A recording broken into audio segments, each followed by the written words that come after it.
Gold, trusted gold buyers. మీరు తాకట్టు పెట్టిన బంగారాన్ని విడిపించి ఈ రోజు ఉన్న మార్కెట్ ధరకు కొనబడను.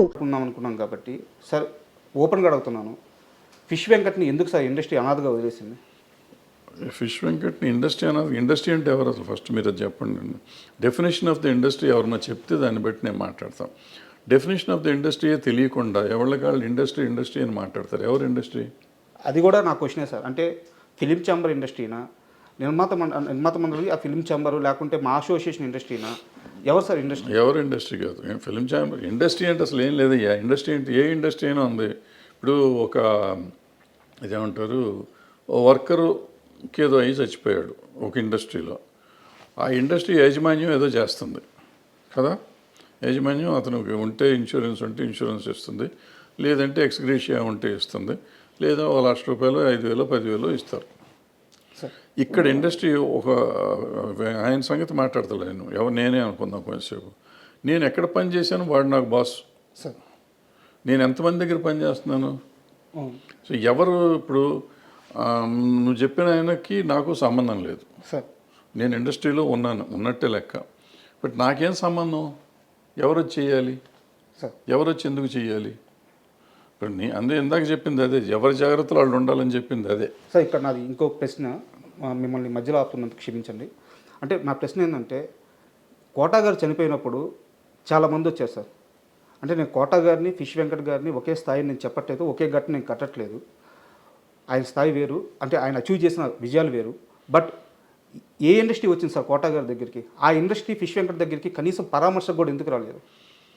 అంటే కోటా గారు ఆ ఫ్యామిలీ పరామర్శ కాదు. మీరు అర్థం చేసుకోవాల్సిన విషయం ఏంటంటే, కోటా గారు చేసిన సినిమాలు కానీ, కోటా గారు చేసిన కంపెనీలు కానీ వేరు. ఫిష్ వెంకట్ గారు చేసిన సినిమాలు, ఫిష్ వెంకట్ గారు చేసిన కంపెనీలు వేరు. ఆయనకి పరిచయం ఉన్న వాళ్ళు వస్తారు. ఎవరైనా కానీ పోతే ఇప్పుడు అన్ని చోట్లకి వెళ్ళాలని రూల్ ఏం లేదు. చాలామంది అడుగుతారు, ఫిష్ వెంకట్ గారు పోతే చాలామంది రోజు పోతున్నారు. అంటే అంత ఇది కాదు. ఈయన ఇప్పుడు ఆయనతో పనిచేసిన వాళ్ళందరూ వచ్చారు కదా అక్కడికి. ఆయనతో పనిచేసిన వాళ్ళు అందరూ వచ్చారు. ఒకళ్ళిద్దరు పెద్దవాళ్ళు కూడా వచ్చి ఉంటారు. నాకు తెలియదు ఎవరు వచ్చారు ఎవరు రాలేదు, నాకు ఐడియా లేదు. సో డెఫినెట్గా కొంతమంది ఆయనతో పనిచేసిన వాళ్ళు వచ్చి ఉంటారు. సార్ అంటే నేను ఎందుకంటే ఈ క్వశ్చన్ అడిగింది దీనికోసమే సార్. ఇప్పుడు ఎవరు తెలిసిన వాళ్ళే వెళ్తారు, తెలియని వాళ్ళు ఎందుకు వెళ్తారు ఇండస్ట్రీలో? ఇప్పుడు ఆయన వచ్చినాక ఏంటంటే ఒక గబ్బర్ సింగ్ నుంచి పాపులారిటీ వచ్చింది. ఆ గబ్బర్ సింగ్ గ్యాంగ్గా పాపులర్ అయ్యారు. ఆ గ్యాంగ్ అంతా అక్కడే ఉన్నారు పాపం. వాళ్ళే చాలా చేశారని విన్నాను నేను, నాకు తెలియదు. సో వాళ్ళు చేశారు కదా, మరి వాళ్ళంతా ఇండస్ట్రీ కింద ఎందుకు తీసుకోరు మీరు? హెల్ప్ చేసిన వాడిని ఇండస్ట్రీ అనుకోకుండా భరద్వాజ్ రాలేదు, లేకపోతే ఇంకో పుల్లయ్య రాలేదు, ఎల్లే రాలేదు అని మాట్లాడతాం కరెక్ట్ సార్. నీళ్ళల్లో ఒక వ్యక్తి కొట్టుకుపోతున్నప్పుడు ఆ ఇచ్చే చెయ్యి పెద్దదై ఉండాలి కదా సార్. పెద్ద చేతికి ఎక్కడి నుంచి వస్తుంది పెద్ద చెయ్యి? ఎక్కడి నుంచి వస్తుంది పెద్ద చెయ్యి? ఇప్పుడు ఈ నీళ్ళలో కొట్టుకుపోతున్నాడు, నీళ్ళలో కొట్టుకుపోతుంటే ప్రధానమంత్రి ఢిల్లీలో ఉన్నాడు, పెద్ద చెయ్యి ఉంటుంది. ఆయన అక్కడి నుంచి చెయ్యి పెడతాడా? అక్కడ ఒడ్డున నువ్వు ఉన్నావు, ఉంటే నువ్వు కదా చెయ్యి అందిస్తావు. అంటే ఈ ఒడ్డున నువ్వు అందిస్తావా, ప్రధానమంత్రి అందిస్తాడా? దగ్గర ఉన్న వ్యక్తి అందించాలి. ఇప్పుడు ముఖ్యమంత్రి ప్రధానమంత్రి ఎందుకు ఇవ్వలేదని నువ్వు అడిగితే నేను సమాధానం ఎట్లా చెప్తాను? అంటే కాదు సార్, నేను ఈ మొత్తం సినారియో అంతా ఎందుకు ఇంతలా అని అడుగుతున్నానంటే, నాకు ఒక ఆన్సర్ కావాలి. ఇండస్ట్రీలో కొంతమంది ఉంటారు సార్. ఈరోజు నేను ఒక మంచి సీన్ తీసాను, ఇంటికి వచ్చి తాగుతాడు. ఈరోజు ఒక పెద్ద హీరో నన్ను భుజం మీద చేసి పలకరించాడు, వాడు ఇంటికి వచ్చి తాగుతాడు. ఈరోజు నా మీద కెమెరా పెట్టి 2 డైలాగులు చెప్పించాడు, వాడు ఇంటికి వచ్చి తాగుతాడు. సినిమా ఆడింది, వీడు తాగుతాడు. సినిమా పోయింది, వీడు తాగుతాడు. అంటే సినిమాను చూసుకొని మురిసిపోతూ ఆ ఆనందంలో వాడు చెడు అలవాట్లు చేసుకుంటా పోతూ ఉంటే ఫైనల్గా సినిమా వాడిని పట్టించుకోదు. అది అందరికీ తెలియాలి అనే ఉద్దేశంతో నేను మిమ్మల్ని పట్టించుకోండి. పైగా ఇండస్ట్రీ వాళ్ళు పట్టించుకుంటారనే తప్పు అసలు. సార్ నేను ఎంతమందితో పనిచేశాను సార్.